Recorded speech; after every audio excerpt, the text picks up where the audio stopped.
Welcome back to the Fireplace feature wall build. In this video we're going to be installing our finished material. I did decide on shiplap. I initially thought it was going to be more expensive to do shiplap, and I didn't want to do drywall. Plus it's actually not that cheap to do drywall. I would have needed 3 boards plus all the tape, muds, corners, and all that stuff.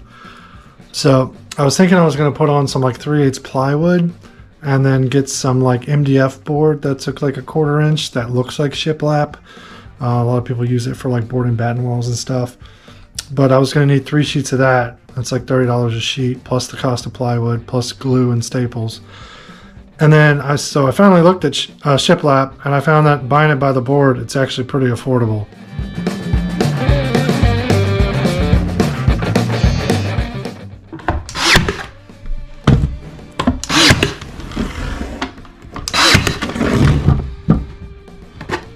Solid now. Okay, and then I've never installed shiplap before, but it looks pretty straightforward. The next piece overlaps it, covers up the nail holes. Now granted, if you did have to put some, you can see how this is bowing out a little bit. If you did have to put a nail in the bottom, you can just use paint filler to fill that up. Let's get this lined up. And my overlaps on the corners don't really matter because it's all getting covered with corner trim anyway.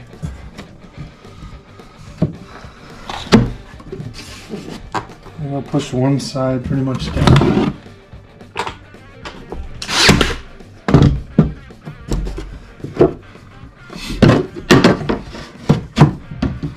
Check for level again. Perfectly level.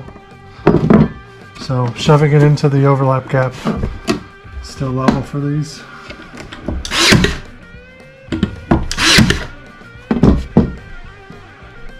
Alright, and then my next piece I obviously have to mark and cut to go around this, but it looks pretty straightforward. And I just used a combination of my jigsaw and oscillating tool to make that cut. Kind of cleaned it up with my sander a little bit.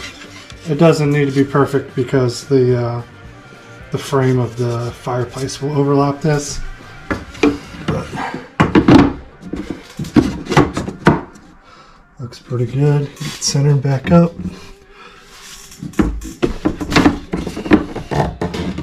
And get this nailed on.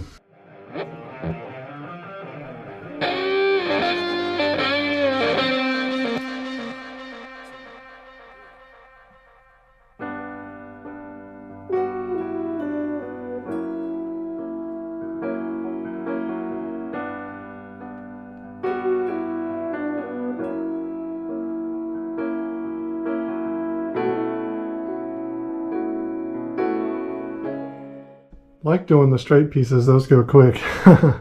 But I'm to my TV recess cutout, so I'm just going to repeat the same process with the little notch out, the side trims and the notch thing, straights all the way up, and then we'll see you back when we get to the ceiling. So I cheated on the TV recess, so I realized there was no reason to notch this out to match my rough framing. It was just rough framing to allow this to come out, and the TV completely covers this.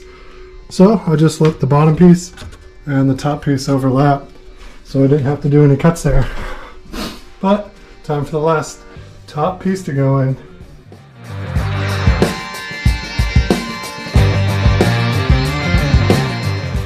So we are back starting on shiplapping the sides.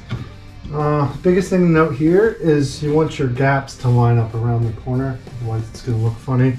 Granted, I am putting corner trim on the end to cover this joint up, but you want to get these seams in line so it looks correct as it goes up.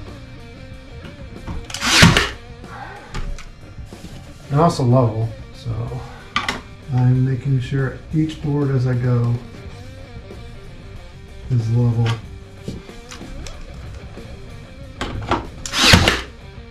So let's start working our way up.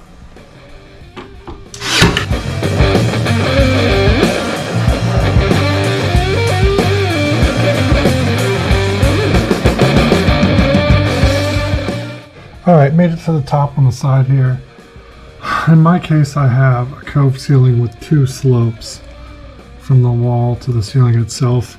So I'm just using my angle finder here. I don't really care what the angle actually is, but I can use it to form a straight edge between the 2 angles and lock it in.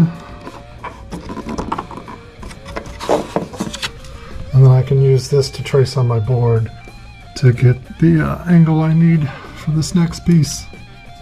So I just have a scrap offcut here, and I'm going to line up the height, the side, and the angle, and just trace it.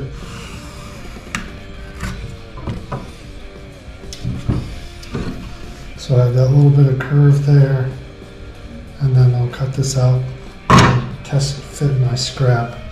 Then once I get my scrap to fit, I'll trace it on the actual board.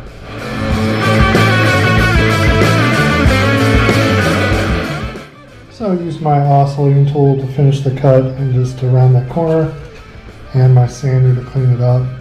So let's go mock up this test piece. My test piece here. I'm pretty happy with that. Looks pretty good. So I'll measure the distance I need the full board to be, and then trace this onto the board and cut it. Top pieces are done, and all of the shiplap is completely done. Honestly, it wasn't really bad at all. I'm not really a carpenter by any means. I have basic tools, and I was able to trim this or finish this out in shiplap.